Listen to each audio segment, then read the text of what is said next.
Tell me the first thing that happened here. It asked my name. And you entered Theo. Then? It scanned me.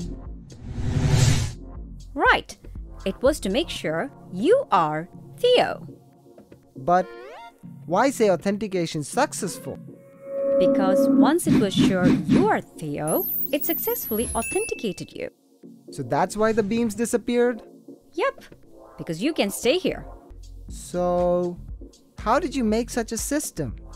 That's all, Mr. Python. Can you teach me how this works? Yeah, but a simpler model. How did it identify me? By scanning me? It matched some of your body specifics with the information stored about you in the system. Specifics? Yeah, like your number of bones, height, your iris radius, and the iris color.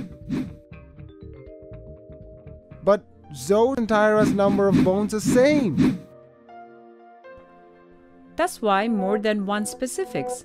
They all can't be seen for two. Sounds right. But how did you get my information? About that, the gadget scanned you when you came to Oak. What? So, how to approach the program? It should allow a user to enter their body specifics. Then we match it with the specifics stored about them. That means you need a program that stores their right specific. Righto! And if it's a match, the user is verified. Good.